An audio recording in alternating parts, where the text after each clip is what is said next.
नमस्कार दोस्तों, स्वागत है आपका बेस्ट क्लास में। तो हम कर रहे थे एमपी बोर्ड क्लास 12 अकाउंट्स का क्वेश्चन बैंक, जिसका 2022 में अभी रिलीज हुआ है, इसका क्वेश्चन बैंक का solution.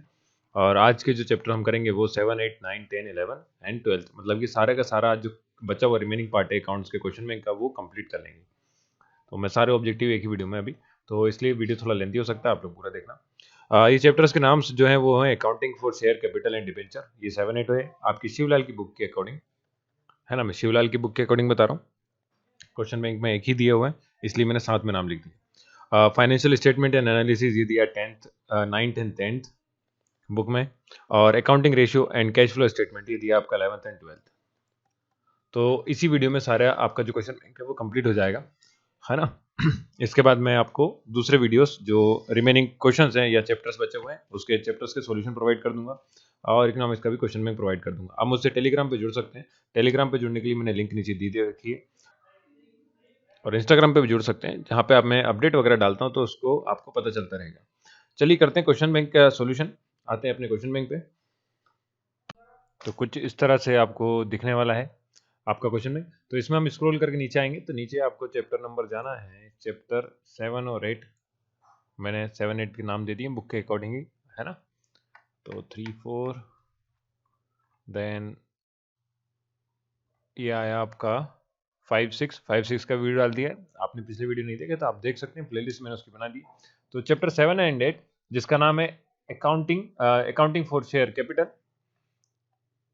Accounting for share capital and debentures. और इसमें से जो आने वाला है, यहाँ पे आप कंफ्यूज हो सकते हैं। तो ये 7 मार्क के एक नंबर के क्वेश्चन आएंगे। सबसे ज़्यादा मार्क्स जो कंटेन करता है वो यही चैप्टर है। और इसके अलावा इसमें से आने वाला जो है वो 2 मार्क्स के 3 क्वेश्चन आने वाले हैं, और एक क्वेश्चन 3 मार्क्स का, और एक क्वेश्चन रहेगा आपका 4 मार्क्स का। तो इस तरह से 20 मार्क्स का जो टोटल ये चैप्टर आएगा। तो 3 एंड 4, तो इस तरह से ये हो गया आपके 7, 7, 6 हो गया 13, 13 और ये 7 एक मार्क एक क्वेश्चन हो गया एक मार्क्स के, वो हो गए आपके 7। तो ये हो गया 20 मार्क्स टोटल। 20 मार्क्स का टोटल जो मैक्सिमम मतलब 80 में से 20 मार्क्स तो एक ही चैप्टर से आने वाला है भैया। तो ध्यान से पढ़ लेना अच्छे से, है ना। और इसके जो न्यूमेरिकल्स हैं वो ज़्यादा इजी हैं कंपेयर टू थ्योरी। तो थ्योरी की जगह आप इसके न्यूमेरिकल करें, तो मैं सजेशन मेरी तरफ से ये करना चाहूँगा कि आप न्यूमेरिकल्स करें। देखते हैं पहला question. A document issue by public company for sale of share is, जो डॉक्यूमेंट इशू कराया जाता है उस पे प्रोस्पेक्टस कहते हैं। डॉक्यूमेंट को कहा जाता है प्रोस्पेक्टस। तो ये लिखा हुआ है option number D correct answer है। सेकंड में लिखा the share of capital which is called for only at the time of winding up of the company is called. तो जब कंपनी को बंद करा जाता है तब जो कैपिटल है, शेयर ऑफ कैपिटल, उसे एक्यूमुलेटेड कैपिटल कहा जाता है। तो authorised capital, economic capital, issued capital, ये सारे ऑप्शन दिए हुए हैं, लेकिन इसमें आपको ऑप्शन क्या है मिलना है, एक्यूमुलेटेड कैपिटल, मतलब कि वाइंडिंग अप के टाइम पे जो कैपिटल आता है वो। थर्ड लिखा है the rate of interest on residual calls. तो ये रेसिडुअल कॉल्स को करेक्शन कर लेना, इसकी जगह आएगा calls in arrear, calls in arrear. तो ये अगर आपने प्रिंट निकला लिया होगा तो करेक्शन करने में आसानी होगी। The rate of interest on calls in arrear as per table F would have been. तो कॉल्स इन एरियर पे जो रेट ऑफ इंटरेस्ट है वो असल में 10% देता। तो यहाँ पे ऑप्शंस देखिए ऊपर नीचे हो गए हैं। तो ए और जो 10% है ये बी ऑप्शन में लिखा हुआ है। तो कई बार ऐसा आपको कई क्वेश्चंस में देखने को मिल सकता है कि जो ऑप्शन है वो आगे पीछे हो गए। तो उसमें आप टेंशन नहीं लेना, आगे पीछे लिखने से कोई दिक्कत नहीं है, आपको आंसर पता होना चाहिए ना। फोर्थ है security premium is, security premium क्या है, तो ये कैपिटल गेन होता है, तो ऑप्शन नंबर ए इसका करेक्ट आंसर हो जाएगा। फिफ्थ में एक कंपनी पेड इशू 20,000 शेयर्स, तो कंपनी ने इशू करें 20,000 shares, receive 25,000 shares application form from public. तो 20,000 इशू करने थे, 25,000 रिसीव हुए, तो इसे ओवर सब्सक्रिप्शन कहते हैं। If so it will be called, तो उसको क्या कहेंगे, ऐसा पूछा था तो उसको ओवर सब्सक्रिप्शन। तो ऑप्शन नंबर बी ये लिखा ओवर सब्सक्रिप्शन, ये करेक्ट आंसर है। सिक्स्थ में record according to Indian company act 2013, एक कंपनी में इशू, तो कंपनी एक्ट के अकॉर्डिंग कंपनी क्या क्या इशू कर सकती है। तो यहाँ पे देखिए इक्विटी फ्रैक्शन लिखा है, तो फ्रैक्शन को शेयर्स करना, equity shares only, equity shares only. B लिखा है प्रेफरेंस शेयर्स ओनली, सी लिखा है इक्विटी इन प्रेफरेंस शेयर्स। तो जो इक्विटी सी ऑप्शन है इक्विटी इन प्रेफरेंस शेयर, दोनों ही होते हैं, तो ये आंसर आपका करेक्ट हो जाएगा। सेवंथ में share application account, share application account क्या है, तो ये पर्सनल अकाउंट होता है। तो यहाँ पे ऑप्शन नंबर ए में लिखा हुआ पर्सनल अकाउंट। एट्थ है joint capital company. Joint capital company जो है वो एक स्टैट्यूटरी आर्टिफिशियल पर्सन होती है। तो यहाँ पे ऑप्शन एम में लिखा था स्टैट्यूटरी या स्टैट्यूटरी, आप जो भी कहें, artificial person. Natural person B option था, C ordinary person, D none of this. तो ये आर्टिफिशियल पर्सन होती है। नाइन्थ है are dash are equity share holders. तो इक्विटी शेयर होल्डर जो है वो क्या होते हैं, तो यहाँ पे ऑप्शन देख लेते हैं, उसके हिसाब से आंसर बताएंगे हम। ए में लिखा था customer of the company, B लिखा है the owner of the company. तो आंसर तो आपको पता ही है कि ये होने वाला है, क्योंकि कंपनी के जो शेयर होल्डर्स होते हैं वो ओनर होते हैं, और जो डेटर्स डिबेंचर्स होल्डर्स होते हैं वो डेटर होते हैं, क्रेडिटर्स होते हैं, सॉरी, है ना। कंपनी डेटर होती है और डिबेंचर होल्डर्स क्रेडिटर्स होते हैं। अभी इसका भी क्वेश्चन आएगा, शायद से आगे देखेंगे डिबेंचर्स का भी चैप्टर, क्योंकि इसमें मिला हुआ है, तो शायद उसका क्वेश्चन देखने को आपको मिले। तो 10th वाला करते हैं। 10th में देखिए लिखा है शेयर होल्डर्स रिसीव। तो share holders generally dividend receive करते हैं, तो यहाँ पे ऑप्शन बी पहले मैंने लिख दिया, तो डिविडेंड जो है इसका करेक्ट आंसर हो जाएगा। What is the maximum number of members in A private company. तो किसी प्राइवेट कंपनी में मैक्सिमम नंबर कितने हो सकते हैं, तो आपको मैं बता दूं कि 2 से लेकर 200 तक हो सकते हैं। तो मैक्सिमम लिमिट 200 है। ऑप्शन नंबर बी यहाँ पे लिखा है 200, ये करेक्ट आंसर हो जाएगा। 12th की बात करते हैं। 12th में लिखा है include in the total amount of liability. तो टोटल अमाउंट ऑफ लाइबिलिटी में जो कौन सा अमाउंट या कैपिटल इंक्लूड होता है, तो चार ऑप्शन देखिए। रिक्वेस्टेड कैपिटल, नहीं जी ऐसा कुछ नहीं होता है।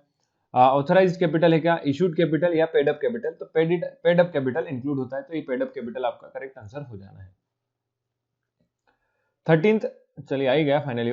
Debenture holders belong to the company. Debenture holders कौन होते हैं, डेटर होते हैं, क्रेडिटर होते हैं। तो क्रेडिटर होते हैं, और यहाँ पे ऑनर तो बनते ही नहीं। और ये एक जो ट्रांसलेशन था मुझे मिला नहीं, प्रयशनी करके दिया हुआ था हिंदी में। तो प्रयशनी को इंग्लिश में क्या कहते हैं, अगर कोई हिंदी मीडियम का बच्चा देख रहा है तो कमेंट करके बताना, अगर उसे पता हो तो कोई दिक्कत नहीं, वरना है ना हमें आंसर पता, आंसर क्या क्रिएटर होते हैं, उससे मतलब है। तो बी ऑप्शन इसका सही है। और 14th देखिए, 14th में लिखा है the period of payment of interest on debenture. तो इंटरेस्ट ऑन डिबेंचर पे जो डिबेंचर पे इंटरेस्ट होता है, उसका पेमेंट का पीरियड जनरली नॉर्मल मतलब पूछा गया है कितना होता है, तो वो जनरली 6 मंथ का होता है। तो 6th month option number B correct answer है। 15th में लिखा है the amount of deduction on issue of debenture is. तो जब भी अमाउंट डिडक्ट करते हैं कैपिटल डिबेंचर इशू करने पे, उसे कैपिटल लॉस कहा जाता है। तो ऑप्शन नंबर ए इसका सही हो जाएगा। 16th में लिखा है the debtor receive the return on debenture. Debtor को क्या रिसीव होता है डिबेंचर के बदले में, तो इसके बदले से कमीशन मिलते हैं भैया, कमीशन सॉरी इंटरेस्ट। ये लोन की तरह ट्रीट कर रहे हैं, तो इस पर क्या मिलेगा, ब्याज। तो ऑप्शन नंबर सी इसका इंटरेस्ट सही है। ठीक है, फिल इन द ब्लैंक देखते हैं। एक company is a dash created by law. तो आर्टिफिशियल, अभी थोड़ी देर पहले बताया था आर्टिफिशियल पर्सन है। तो आर्टिफिशियल पर्सन देखिए, ये पीडीएफ है, तो पीडीएफ में राइटिंग जनरली अच्छी आती नहीं है, इसलिए आप कोशिश करना, मैं बोलते आ रहा हूँ, आप लिख लें, है ना। The balance of security premium accumulation is shown इन। तो ये dash side of balance sheet, तो इक्विटी एंड लायबिलिटी में इसको शो करते हैं। तो ऑप्शन इसका यहाँ लिख देता हूँ, equity and liability side of the balance sheet of the company. Third fill in the blank है the share on which dividend is paid at certain percentage rate are called. इनको किसी परसेंटेज रेट पे dividend pay करे जाते हैं, तो सबसे पहले वो प्रेफरेंस शेयर्स होते हैं। नाम पूछा कौन से, तो प्रेफरेंस शेयर्स। फोर्थ है the premium receive on issue of share is the dash profit of the company. तो कैपिटल गेन कह सकते हैं उसे, कैपिटल गेन ही यहाँ लिखना है आपको, कैपिटल गेन। तो मैं यहाँ आगे लिख देता हूँ कैपिटल गेन। फोर्थ। फिफ्थ है as per table F on advance calls dash interest. तो मैक्सिमम 12% होता है, तो आप maximum 12% interest is paid at the rate of the yearly, मतलब 12% पर ईयर के हिसाब से इंटरेस्ट रेट पे कराया था एडवांस कॉल पे, टेबल एफ के according. Shares are of dash types. तो शेयर जनरली कितने टाइप के होते हैं, तो 2 टाइप के होते हैं, इक्विटी एंड प्रेफरेंस। 2 लिख देंगे। Share allotment account is a dash account. तो शेयर अलॉटमेंट अकाउंट जो है वो किस तरह का अकाउंट है, तो ये एक इंडिविजुअल अकाउंट होता है, पर्सनल अपन बोला था। तो share allotment account individual account होता है, या आप लिख सकते हैं इंडिविजुअल या पर्सनल लिखें तो ज्यादा अच्छा है। तो पर्सनल अकाउंट होता है। मैं इसको रफ कर देता हूँ, इरेज। कंपनी बनाती है क्योंकि, तो कंपनी के हिसाब से होगा अलॉटमेंट का, है ना। तो यहाँ पे लिखेंगे personal account. Memorandum of association mention the. Memorandum of association जो होते हैं वो क्या जनरली शो करते हैं, तो कंपनी का वर्किंग जो है उसके बारे में बताया जाता है। तो 8th में आप लिखेंगे कंपनी वर्क स्पेस, है ना, कंपनी में जो भी काम होने वाला है उसके बारे में जानकारी रहती है। A dash bond is a proof of debenture, तो जनरली डिबेंचर का प्रूफ जो है रिटर्न होता है, तो return bond is a proof of debenture, return bond रहेगा तो उसको डिबेंचर को मतलब डिबेंचर एक इंस्ट्रूमेंट होता है ना, तो रिटर्न प्रूफ रहता है आपके पास कि आपने कंपनी में पैसे लगाए हैं, पैसे दिए हैं। ओके, 10th है the debenture holder do not receive interfere with dash of the company, तो डिबेंचर होल्डर होते हैं तो वो लोन की तरह पैसा दिए तो कंपनी के मैनेजमेंट में कोई भी इंटरफेयर नहीं करते, तो मैनेजमेंट इसका करेक्ट आंसर हो जाएगा। 11 लिखा bad debenture are those which dash in the event of binding up of the company, मतलब ऐसा पूछा है कि जो बेड डिबेंचर्स हैं वो कौन से होते हैं, वो उनका पेमेंट कंपनी के जनरली उनका पेमेंट करा जाता है जब कंपनी बंद होती है, तो लिखा है कि dash in the event of binding up of the company, मतलब जब कंपनी बंद होगी उनका क्या करा जाता है, तो बेड डिबेंचर्स वो हैं जिनका पेमेंट करा जाता है, तो यहाँ पे ऑप्शन करेक्ट हो जाएगा आपका पेमेंट, तो पेमेंट मतलब कंपनी बंद होने पे इनका पेमेंट करा जाता है तभी मिलते हैं पैसे, तो वो वाले डिबेंचर्स कौन से होते हैं, बेड डिबेंचर्स होते हैं। तो उम्मीद करता हूँ सभी को समझ में आया, अगर मैंने जो अभी करवाया है वो समझ में आ रहा है तो लाइक जरूर बनता है ना, वीडियो का लाइक करो, दोस्तों के साथ शेयर करो, और जल्दी आपके एग्जाम होने वाले हैं। मैं वीडियो टाइम टू टाइम नहीं बना पा रहा हूँ पर मेरी कोशिश पूरी है, पर अकाउंट्स मैंने पूरा करवा दिया है ना, मैक्सिमम पोर्शन तो ही गया, केवल एक चैप्टर ही बनेंगे और वो भी हो जाएगा एग्जाम से पहले तो स्टेट ट्रू एंड फॉल्स देखते हैं। ट्रू एंड फॉल्स में पहला लिखा है private company does not issue A prospectus, तो देखिए प्राइवेट कंपनी जो है वो प्रोस्पेक्टस मतलब इशू नहीं करती है, हाँ नहीं करती, क्योंकि पब्लिक कंपनी करती है तो ये ट्रू है। सेकंड लिखा the rate of dividend on equity share is fixed, तो डिविडेंड जो इक्विटी शेयर्स पे वो फिक्स होता है कि नहीं, ऐसा नहीं है, ये फॉल्स है, वो प्रेफरेंस पे होता है। थर्ड लिखा है there should be a minimum period of 2 month between two calls, तो ये भी फॉल्स है, ऐसा नहीं है ना, दोनों कॉल्स के बीच में कम से कम 28 दिन का गैप होता है, 28 डेज का। फोर्थ लिखा है the entire amount of shares can be receive at once, तो एक बार में पूरा अमाउंट रिसीव कर सकते हैं क्या, हाँ तो कर सकते हैं, उसे कॉल इन एडवांस कहते हैं, ट्रू हो जाएगा। फिफ्थ है on receipt of advance call the bank account is debited and the advance call account is credited, तो ये भी ट्रू है, जनरल एंट्री है। सिक्स्थ लिखा है advance are part of call shares capital, तो कॉल शेयर्स के पार्ट होते हैं क्या, ऐसा कुछ भी नहीं, फॉल्स है।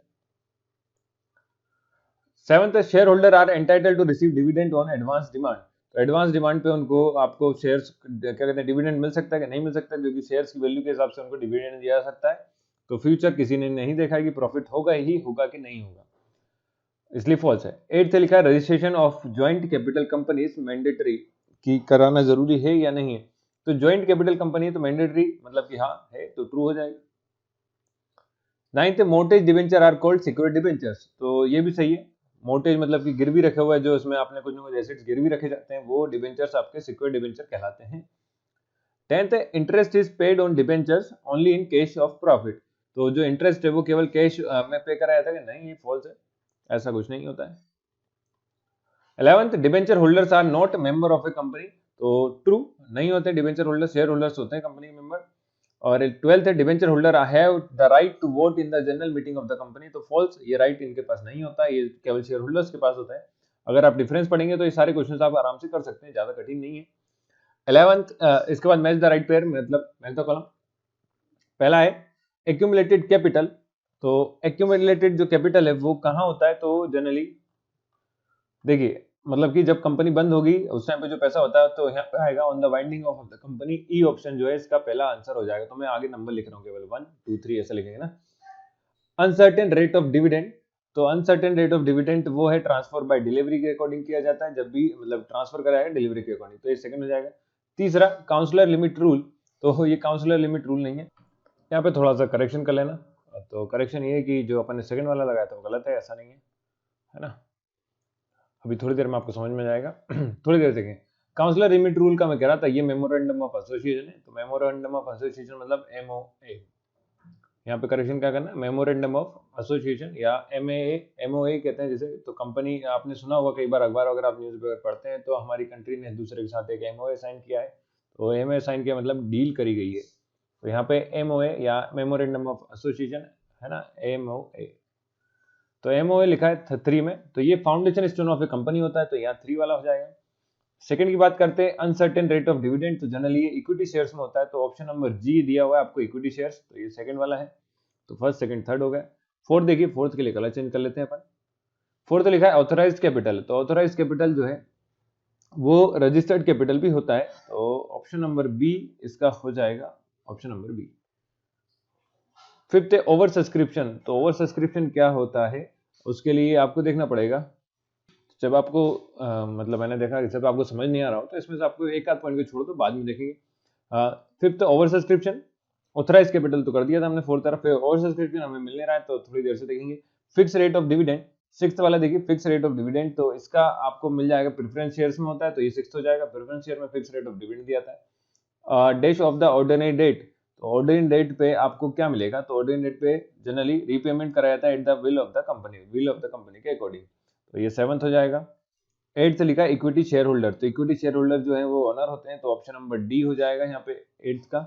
और नाइन्थ में लिखा है कैरियर बॉन्ड, तो कैरियर बॉन्ड है वो जनरली ट्रांसफर करे जाते हैं बाय डिलीवरी, तो ये हो जाएगा आपका नाइन्थ। अब बचता है आपका ओवर सब्सक्रिप्शन, तो ये प्रोपोर्शनेट एलोकेशन हो गया, मतलब कि ओवर सब्सक्रिप्शन को पहले ही एडवांस में दिया जाता है ना, ओवर सब्सक्रिप्शन ये लिखा हुआ है इसलिए यहाँ लिखा जाएगा ऑप्शन फिफ्थ, ये कौन सा आंसर है, फिफ्थ हो गया। तो ये आपके सारे ऑप्शन इस तरह से आप कर सकते हैं। उम्मीद करता हूँ सभी को समझ में आए होंगे। आंसर इन वन वर्ड, तो आंसर इन वन वर्ड में पहला लिखा है the certificate given to the share holder is called, share holder को जो सर्टिफिकेट दिया जाता है उसको हम शेयर्स, उसको शेयर्स कहा जाता है, तो शेयर्स इसका आंसर हो जाएगा कि जो भी शेयर सर्टिफिकेट दिया जाता है शेयर होल्डर को वो शेयर्स कहलाते हैं। The person who set up company are called, तो कंपनी जो भी सेटअप करता है उसे इश्यूअर कहते हैं, है ना।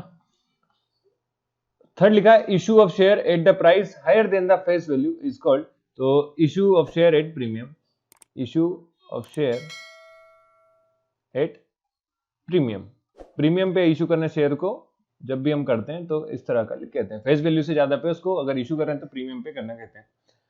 फिर फोर्थ लिखा those debenture which can be convert into share are called, तो उनको कन्वर्टेबल डिबेंचर कहते हैं, कन्वर्टेबल, ऐसे डिबेंचर जिनको शेयर्स में कन्वर्ट करवा सकते हैं तो कन्वर्टेबल डिबेंचर्स कहलाते हैं।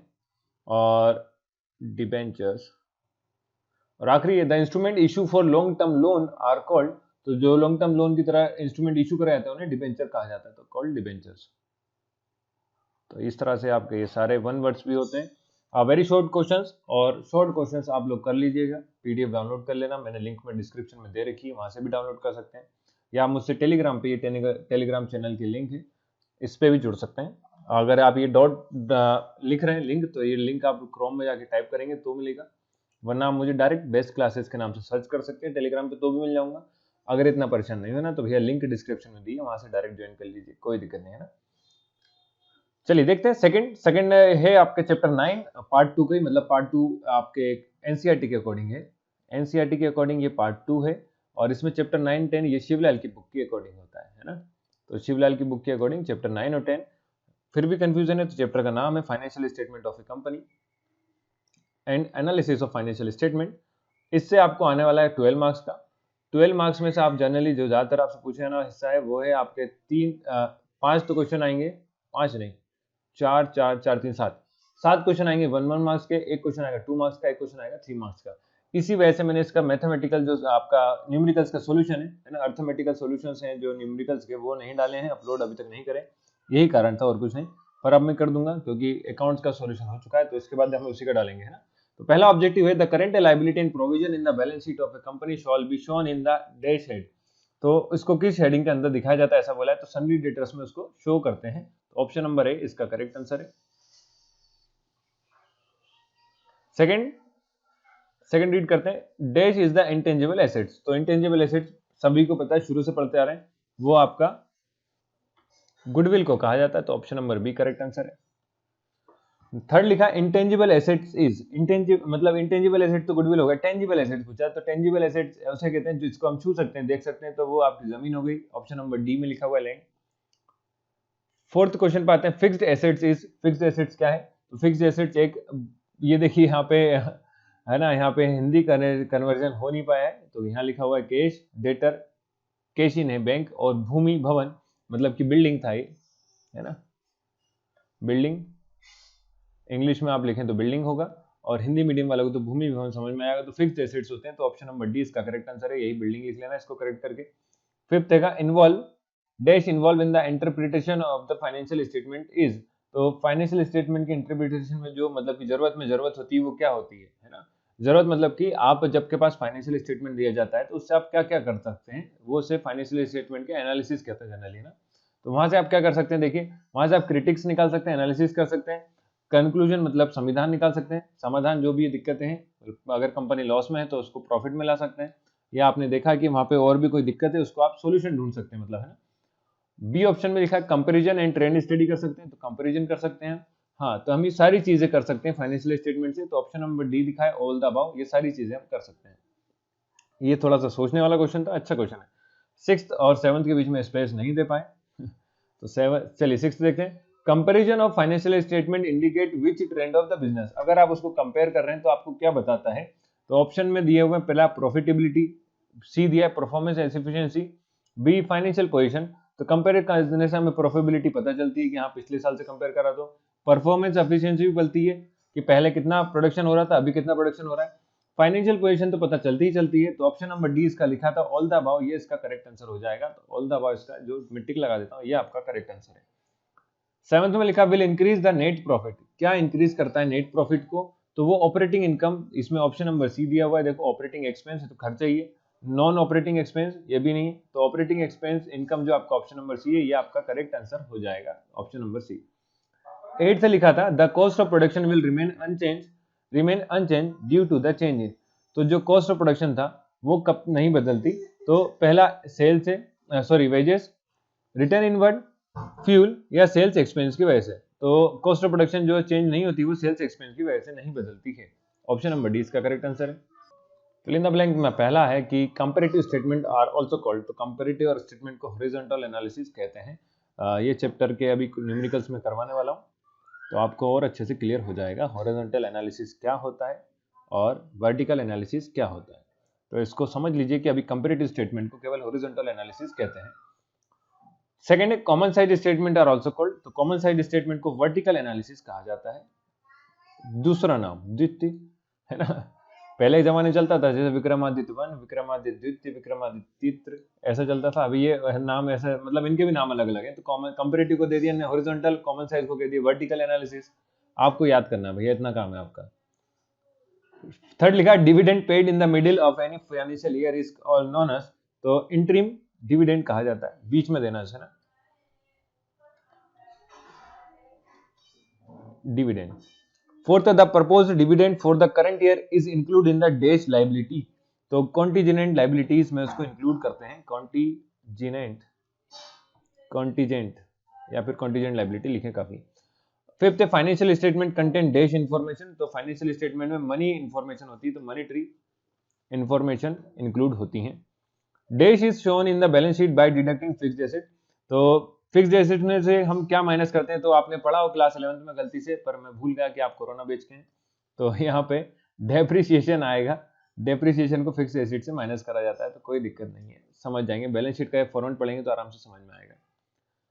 सेवंथ में लिखा है financial statement are the dash product of the accounting process, तो फाइनेंशियल स्टेटमेंट फाइनल प्रोडक्ट होते हैं, तो फाइनल ऑप्शन आ जाएगा। और आखिरी है the annual report of company issued for, तो एनुअल रिपोर्ट जो है वो जनरली शेयर होल्डर्स के लिए होती है, शेयर होल्डर्स को पढ़ के आपके कंपनी में पैसे को इन्वेस्ट करते हैं, तो इस तरह से आपका ये पूरे फिल इन द ब्लैंक होते हैं। चलिए करते हैं मैच द करेक्ट पेयर या राइट पेयर या मैच द कॉलम, आप जो भी कहें।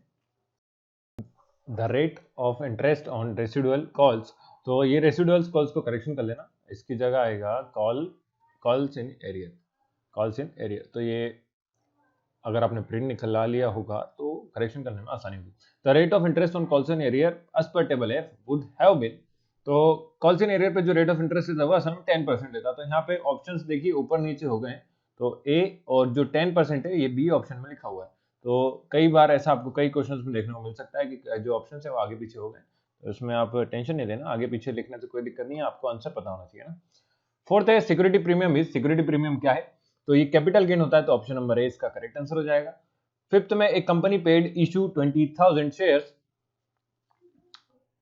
तो कंपनी ने इशू करें 20,000 shares, receive 25,000 shares application form from public, तो 20 शेयर इशू करने थे, 25 शेयर रिसीव हुए, तो इसे ओवर सब्सक्रिप्शन कहते हैं।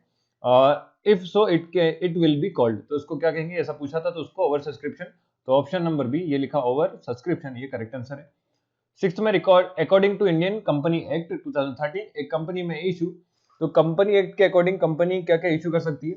तो यहाँ पे देखिए इक्विटी फ्रैक्शन लिखा है, तो फ्रैक्शन को शेयर्स करना, equity shares only, equity shares only. B लिखा है प्रेफरेंस शेयर्स ओनली, सी लिखा है इक्विटी इन प्रेफरेंस शेयर्स। तो जो इक्विटी सी ऑप्शन है इक्विटी इन प्रेफरेंस शेयर, दोनों ही होते हैं, तो ये आंसर आपका करेक्ट हो जाएगा।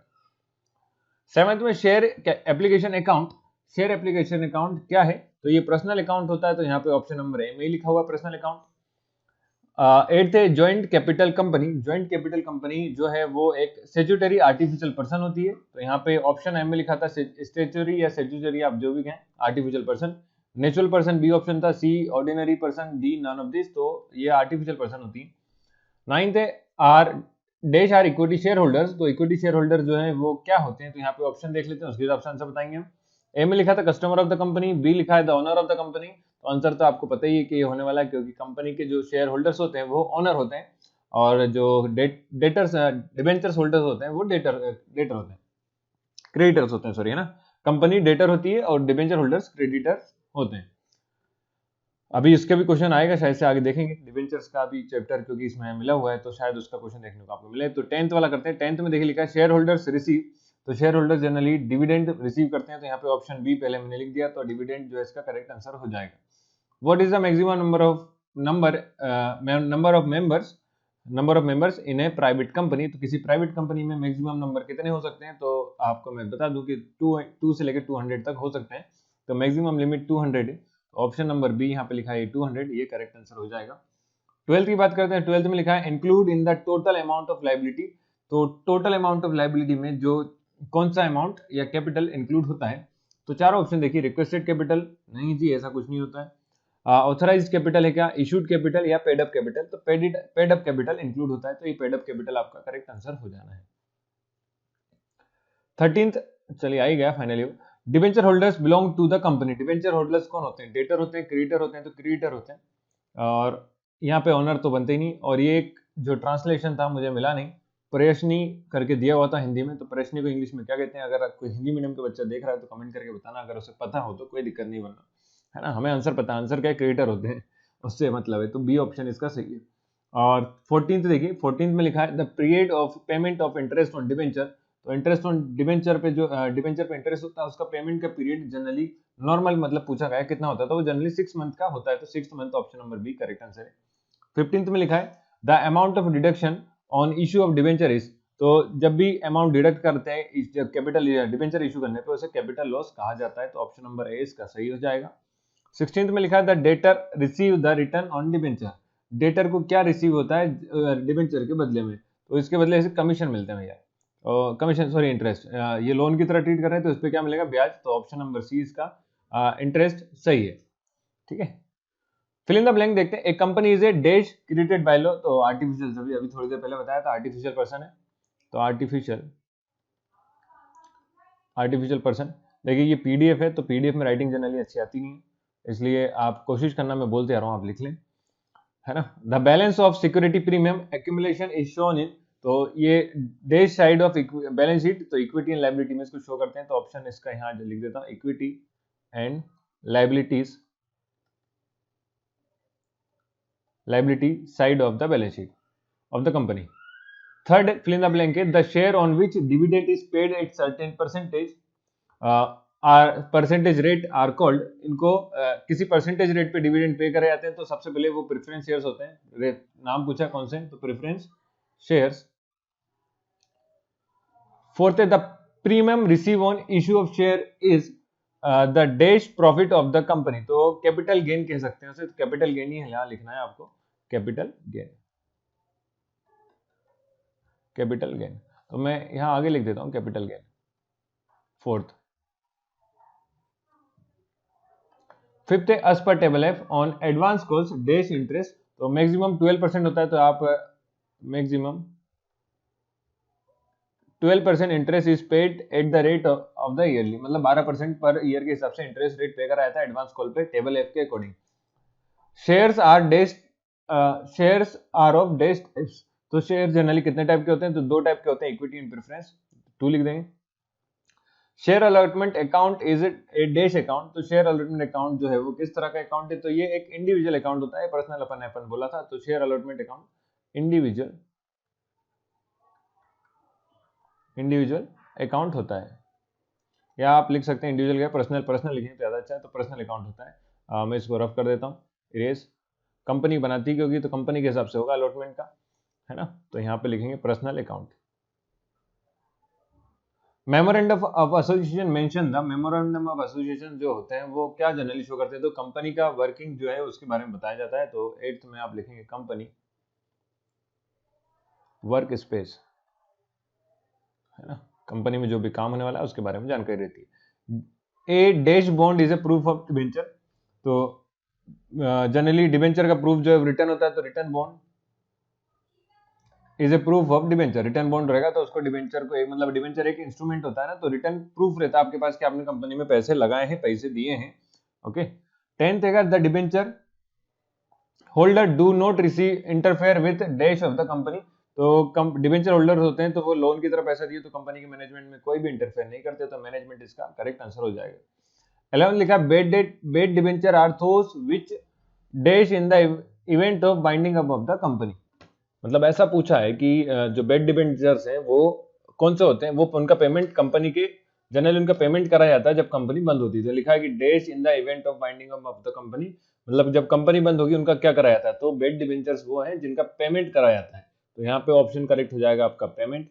तो पेमेंट मतलब कंपनी बंद होने पे इनका पेमेंट करा जाता है, तभी मिलते हैं पैसे। तो वो वाले डिबेंचर्स कौन से होते हैं? बेड डिबेंचर्स होते हैं। तो उम्मीद करता हूँ सभी को समझ में आया। अगर मैंने जो अभी करवाया है वो समझ में आ रहा है तो लाइक जरूर बनता है ना, वीडियो का लाइक करो, दोस्तों के साथ शेयर करो।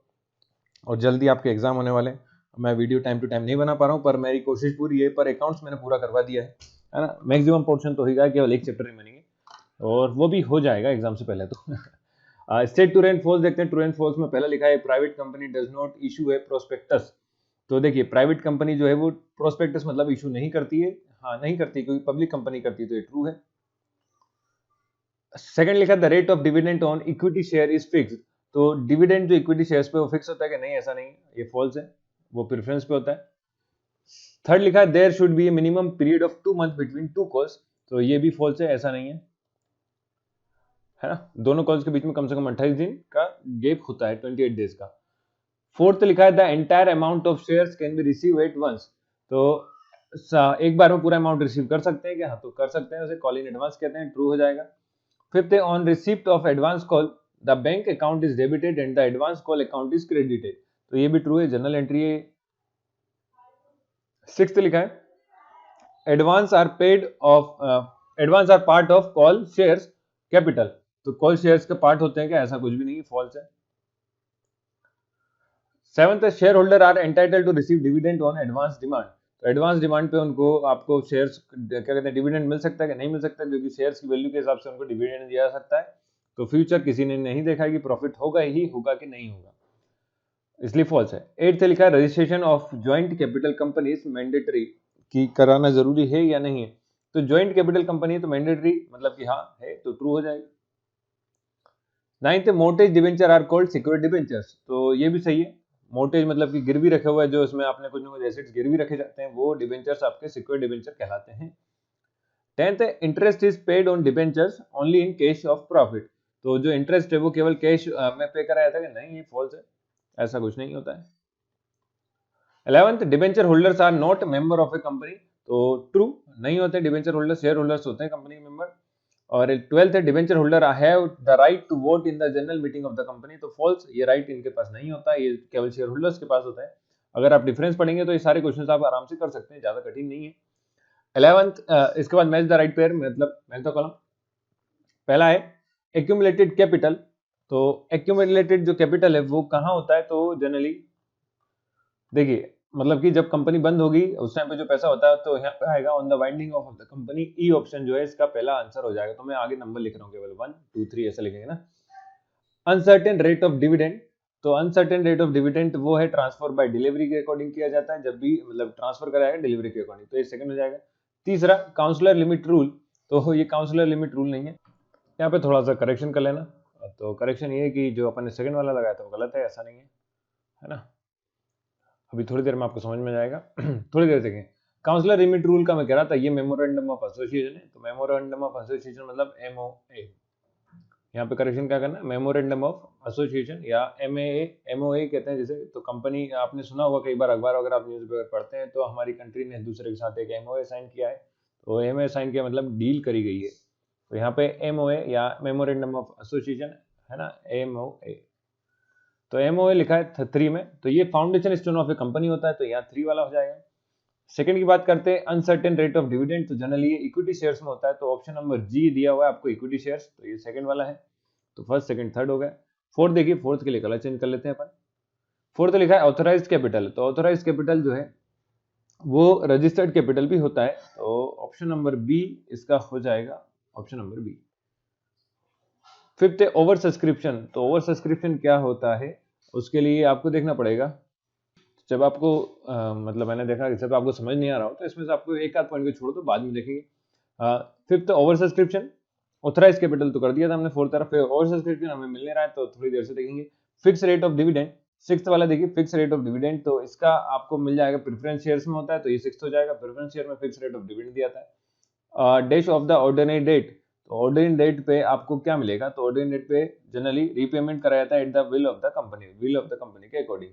तो ये सेवंथ हो जाएगा। एट्थ लिखा इक्विटी शेयर होल्डर। तो इक्विटी शेयर होल्डर जो है वो ओनर होते हैं, तो ऑप्शन नंबर डी हो जाएगा यहाँ पे एट्थ का। और नाइन्थ में लिखा है कैरियर बॉन्ड। तो कैरियर बॉन्ड है वो जनरली ट्रांसफर करे जाते हैं बाय डिलीवरी, तो ये हो जाएगा आपका नाइन्थ। अब बचता है आपका ओवर सब्सक्रिप्शन। तो ये प्रोपोर्शनेट एलोकेशन हो गया, मतलब कि ओवर सब्सक्रिप्शन को पहले ही एडवांस में दिया जाता है ना। ओवर सब्सक्रिप्शन ये लिखा हुआ है, इसलिए यहाँ लिखा जाएगा ऑप्शन फिफ्थ। ये कौन सा आंसर है, फिफ्थ हो गया। तो ये आपके सारे ऑप्शन इस तरह से आप कर सकते हैं। उम्मीद करता हूँ सभी को समझ में आए होंगे। Answer in one word. तो आंसर इन वन वर्ड में पहला लिखा है the certificate given to the share holder is called. Share holder को जो सर्टिफिकेट दिया जाता है उसको हम शेयर्स, उसको शेयर्स कहा जाता है। तो शेयर्स इसका आंसर हो जाएगा कि जो भी शेयर सर्टिफिकेट दिया जाता है शेयर होल्डर को, वो शेयर्स कहलाते हैं। The person who set up company are called. तो कंपनी जो भी सेटअप करता है उसे इश्यूअर कहते हैं, है ना। थर्ड लिखा है issue of share at the price higher than the face value is called. तो issue of share at premium, issue of share at premium. Premium पे इशू करने शेयर को जब भी हम करते हैं तो इस तरह का कहते हैं, फेस वैल्यू से ज्यादा पे उसको अगर इशू कर रहे हैं तो प्रीमियम पे करना कहते हैं। फिर फोर्थ लिखा है those debenture which can be convert into share are called. तो उनको कन्वर्टेबल डिबेंचर कहते हैं, कन्वर्टेबल। ऐसे डिबेंचर जिनको शेयर्स में कन्वर्ट करवा सकते हैं तो कन्वर्टेबल डिबेंचर्स कहलाते हैं। और डिबेंचर्स, और आखिरी the instrument issue for long term loan are called. तो जो लॉन्ग टर्म लोन की तरह इंस्ट्रूमेंट इशू कराए जाते हैं उन्हें डिबेंचर कहा जाता है, तो कॉल्ड डिबेंचर्स। तो इस तरह से आपके ये सारे वन वर्ड्स भी होते हैं। वेरी शॉर्ट क्वेश्चंस, और शॉर्ट क्वेश्चंस आप लोग कर लीजिएगा, पीडीएफ डाउनलोड कर लेना, मैंने लिंक में डिस्क्रिप्शन में दे रखी है, वहां से भी डाउनलोड कर सकते हैं। या आप मुझसे टेलीग्राम पे, ये टेलीग्राम चैनल की लिंक है, इस पे भी जुड़ सकते हैं। अगर आप ये डॉट लिख रहे हैं लिंक, तो ये लिंक आप क्रोम में जाके टाइप करेंगे तो मिलेगा, वरना आप मुझे डायरेक्ट बेस्ट क्लासेस के नाम से सर्च कर सकते हैं टेलीग्राम पे, तो भी मिल जाऊंगा। अगर इतना परेशान नहीं होना तो भैया लिंक डिस्क्रिप्शन में दी है, वहां से डायरेक्ट ज्वाइन कर लीजिए, कोई दिक्कत नहीं है ना। चलिए देखते हैं सेकंड है आपके चैप्टर 9 पार्ट 2 का, मतलब पार्ट 2 आपके एनसीईआरटी के अकॉर्डिंग है। एनसीईआरटी के अकॉर्डिंग ये पार्ट 2 है, और इसमें चैप्टर 9, 10 ये शिवलाल की बुक के अकॉर्डिंग होता है ना।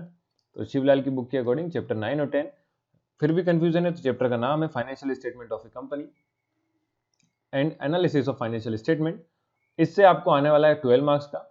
12 मार्क्स में से आप जनरली जो ज्यादातर आपसे पूछे जाने वाला हिस्सा है वो है आपके 5 तो क्वेश्चन आएंगे, 5 नहीं 4 4 4 3 7 क्वेश्चन आएंगे 1 मार्क्स के, एक क्वेश्चन आएगा 2 मार्क्स का, एक क्वेश्चन आएगा 3 मार्क्स का। इसी वजह से मैंने इसका मैथमेटिकल जो आपका न्यूमेरिकल्स का सॉल्यूशन है ना, अर्थमेटिकल सॉल्यूशंस हैं जो न्यूमेरिकल्स के, वो नहीं डाले हैं, अपलोड अभी तक नहीं करें, यही कारण था और कुछ नहीं। पर अब मैं कर दूंगा क्योंकि अकाउंट्स का सॉल्यूशन हो चुका है, तो इसके बाद हम उसी का डालेंगे, है ना। तो पहला ऑब्जेक्टिव है the current liability and provision in the balance sheet of a company shawl be shown in the dash head. तो इसको किस हेडिंग के अंदर दिखाया जाता है ऐसा बोला है, तो सनली डेटर्स में उसको शो करते हैं। तो ऑप्शन नंबर ए इसका करेक्ट आंसर है। सेकंड रीड करते हैं, dash is the intangible assets. तो इंटेंजिबल एसेट्स सभी को पता है, शुरू से पढ़ते आ रहे हैं, वो आपका गुडविल को कहा जाता है। तो option number B correct answer है। थर्ड लिखा इंटेंजिबल एसेट्स इज, मतलब इंटेंजिबल एसेट तो गुडविल होगा, टेंजिबल एसेट पूछा, तो टेंजिबल एसेट्स उसे कहते हैं जिसको हम छू सकते हैं, देख सकते हैं, तो वो आपकी जमीन हो गई। ऑप्शन नंबर डी में लिखा हुआ है लैंड। फोर्थ क्वेश्चन पे आते हैं, fixed assets is, fixed assets क्या है? तो फिक्स्ड एसेट्स एक, ये देखिए यहाँ पे है ना, यहाँ पे हिंदी कन्वर्जन हो नहीं पाया है, तो यहाँ लिखा हुआ है कैश, डेटर कैश इन है बैंक, और भूमि भवन मतलब कि बिल्डिंग था ये, है ना, बिल्डिंग। इंग्लिश में आप लिखें तो बिल्डिंग होगा, और हिंदी मीडियम वालों को तो भूमि भवन समझ में आएगा। तो फिक्स्ड एसेट्स होते हैं, तो ऑप्शन नंबर डी इसका करेक्ट आंसर है, यही बिल्डिंग लिख लेना इसको करेक्ट करके। फिफ्थ है involve, dash involve in the interpretation of the financial statement is. तो फाइनेंशियल स्टेटमेंट की इंटरप्रिटेशन में जो मतलब की जरूरत होती है वो क्या होती है ना। जरूरत मतलब कि आप जब के पास फाइनेंशियल स्टेटमेंट दिया जाता है तो उससे आप क्या क्या कर सकते हैं, वो सिर्फ फाइनेंशियल स्टेटमेंट के एनालिसिस कहते हैं जनरली ना। तो वहां से आप क्या कर सकते हैं, देखिए वहां से आप क्रिटिक्स निकाल सकते हैं, एनालिसिस कर सकते हैं, कंक्लूजन मतलब संविधान निकाल सकते हैं, समाधान जो भी ये दिक्कतें हैं, अगर कंपनी लॉस में है तो उसको प्रॉफिट में ला सकते हैं, या आपने देखा कि वहां पे और भी कोई दिक्कत है उसको आप सोल्यूशन ढूंढ सकते हैं, मतलब है ना। बी ऑप्शन में लिखा है कंपैरिजन एंड ट्रेंड स्टडी कर सकते हैं, तो कंपैरिजन कर सकते हैं। हाँ, तो हम ये सारी चीजें कर सकते हैं फाइनेंशियल स्टेटमेंट से, तो ऑप्शन नंबर डी दिखा है ऑल द अबव, ये सारी चीजें हम कर सकते हैं। ये थोड़ा सा सोचने वाला क्वेश्चन था, अच्छा क्वेश्चन है।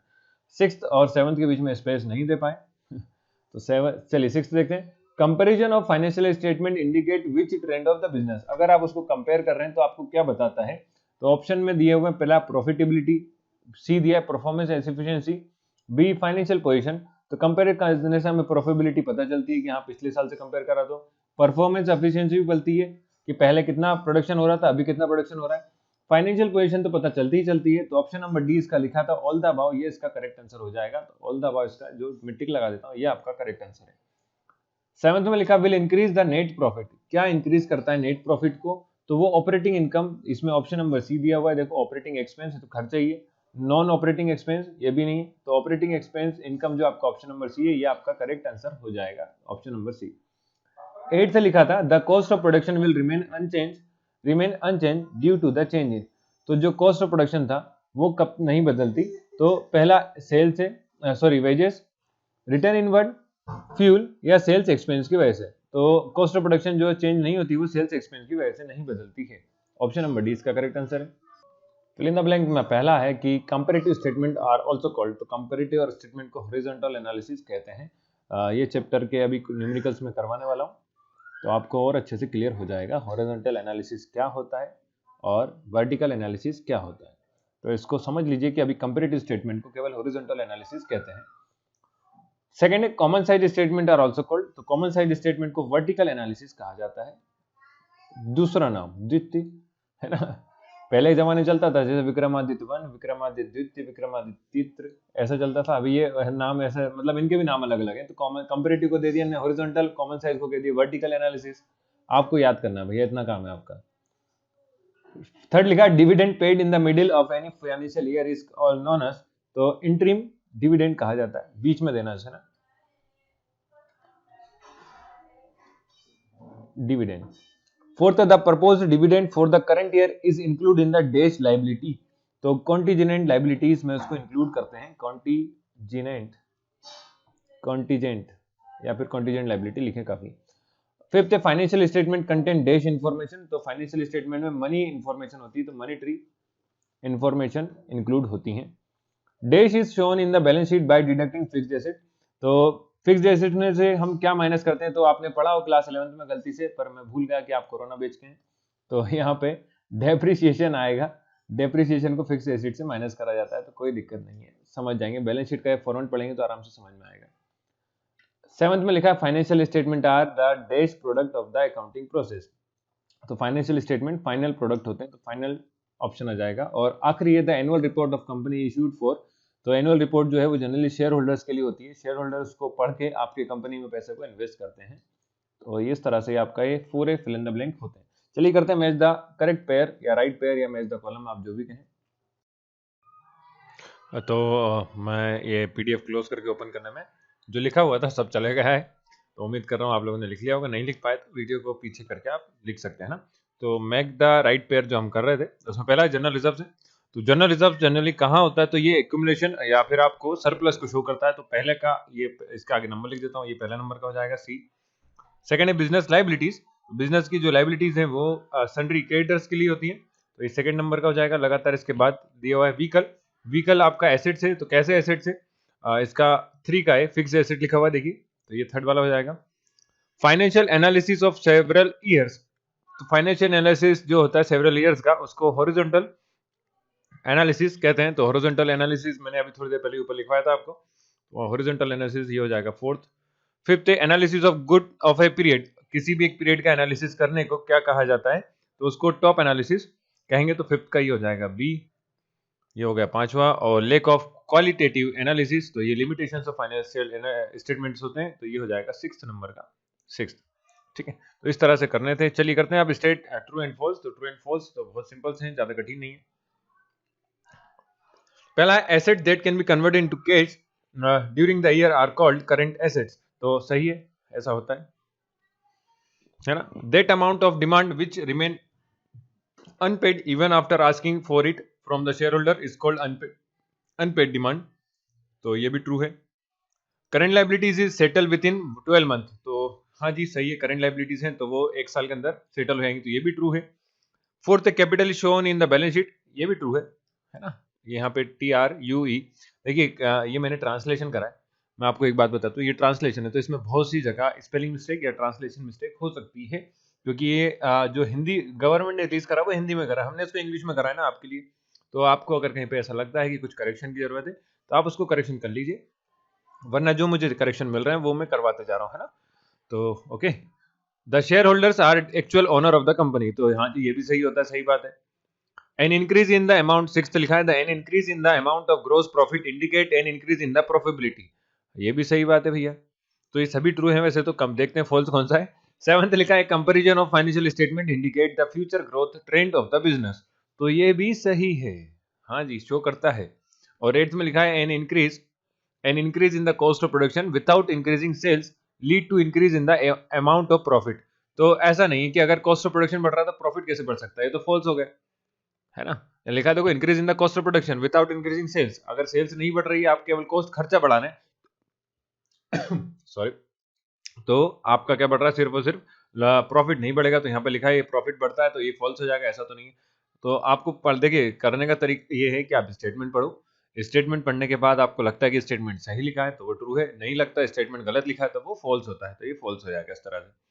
अब करते हैं answer the following questions in one sentence और वन वर्ड। तो एक शब्द या एक वर्ड में सेंटेंस में करना है। तो when is the balance sheet prepare, balance sheet कब बनाती है, तो कब पर्टिकुलर टाइम पे बनाते हैं, साल में एक बार बनानी है, ऐसा तो है नहीं कि डेली आप बनाते फिर रहे हैं। हम तो बहुत फुर्सत में भैया, हम डेली बनाएंगे तो ऐसा नहीं है, उन्हें पर्टिकुलर टाइम इसका आंसर आएगा। सेकंड लिखा है what is the critical evaluation of financial statement.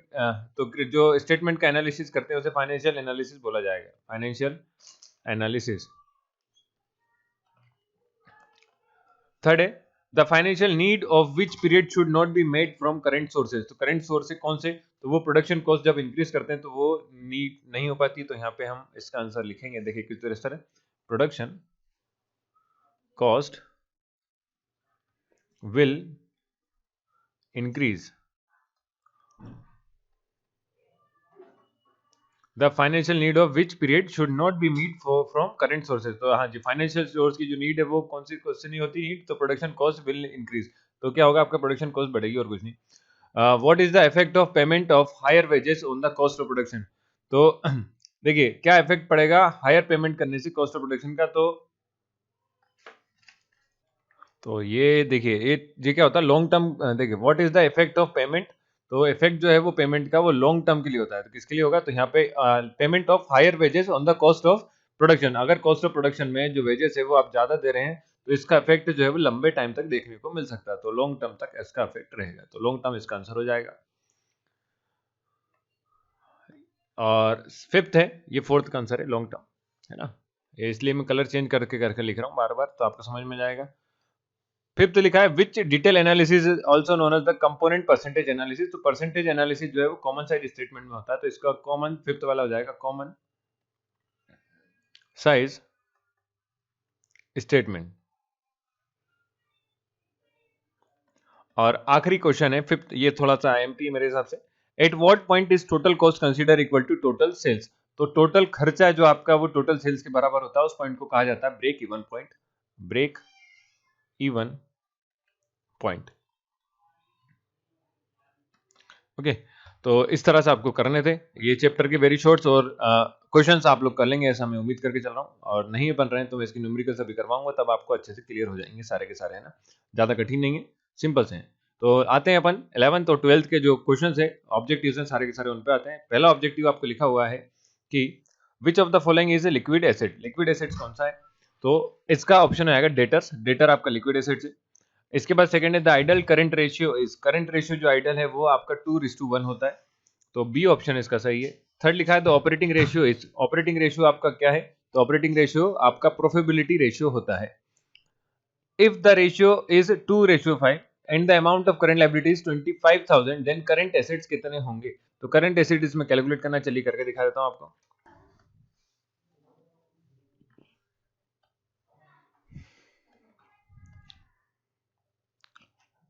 Current ratio CR equal to current assets upon current liabilities. तो ये होता है फॉर्मूला, हमें सिर्फ वैल्यू पुट करना है। तो देखिए करंट रेशियोज आपको दिया है 2:5, मतलब 2/5। करंट लायबिलिटीज दी हुई है आपको 25,000, 25,000।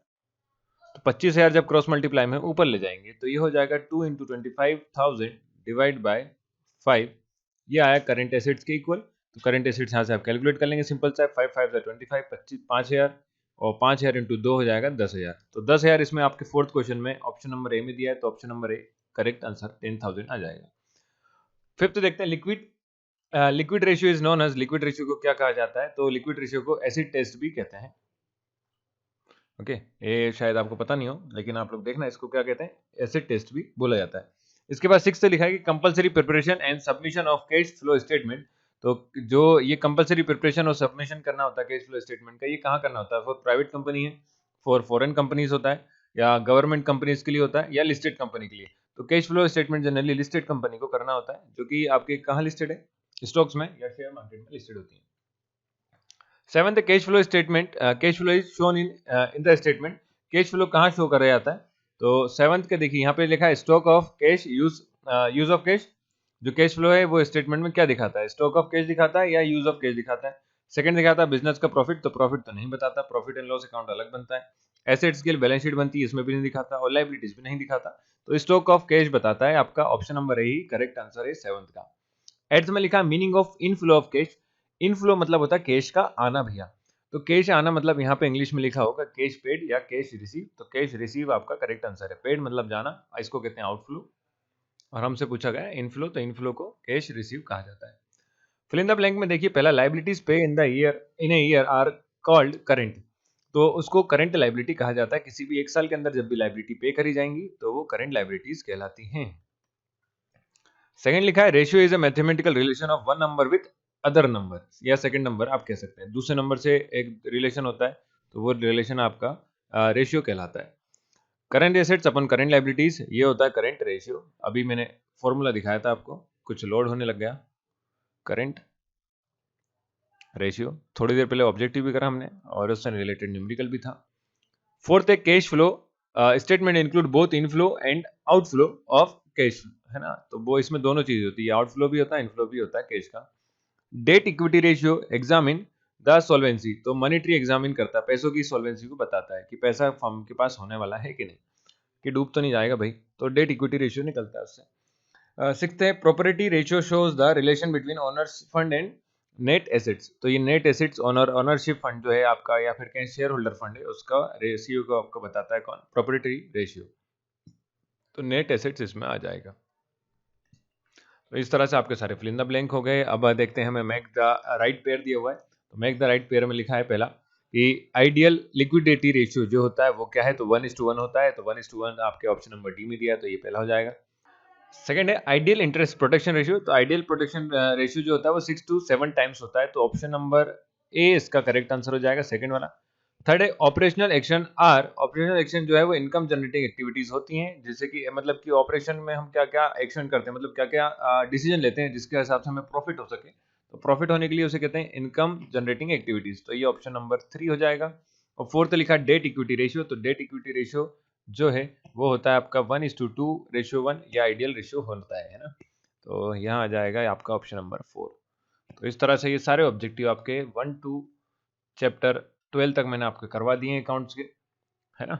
बस इतना ही थे इसमें ऑब्जेक्टिव न्यूमेरिकल्स, और आप जो इसके वेरी शॉर्ट्स क्वेश्चन है वो एक बार पढ़ लीजिएगा। बहुत ईजी क्वेश्चन है, ज़्यादा दिक्कत नहीं आएगी, है ना। रेशियोज में करवा चुका हूँ, तो आपको वहाँ से भी इसके सॉल्यूशन देखने को मिल सकते हैं। आप वीडियोस देख सकते हैं, वाली प्लेस मैंने पूरी डाल दी है सॉल्यूशन की। तो हम लोग चैप्टर 1 से लेकर 11 तक अकाउंट्स पढ़ चुके हैं। इसका 10th चैप्टर रिमेनिंग है, तो 10th चैप्टर थोड़ी करा दूंगा। बिजनेस स्टडीज का क्वेश्चन बैंक में नहीं डाल पाऊंगा सॉल्यूशन, अभी हो पाए तो जल्दी कर दूंगा, क्योंकि पहले इकोनॉमिक्स का डालना है, तो इकोनॉमिक्स में शायद टाइम लग जाए, है ना। इकोनॉमिक्स का हो जाएगा, फिर अगर इकोनॉमिक्स हो गया तो आपका एग्जाम से पहले तो बिजनेस स्टडीज हो ही जाएगा। तो उम्मीद है सभी को मेरा समझ जो पढ़ाया मैंने अभी तक आपको सब समझ में आया होगा। पूरा साल भर हम लोगों ने साथ में पढ़ा। तो आपका लाइक ज़रूर बनता है इसके लिए, है ना। तो लाइक ज़रूर करें, शेयर भी करें, और सब्सक्राइब तो करना भूलिए नहीं। सब्सक्राइब बहुत कम बच्चे कर रहे हैं। तो अगर आपको मैंने जो पढ़ाया वो सब समझ में आ रहा है तो मैं फिर से दोहरा रहा हूँ, लाइक करें, शेयर करें और सब्सक्राइब करें। मिलते हैं नेक्स्ट वीडियो में। Thank you.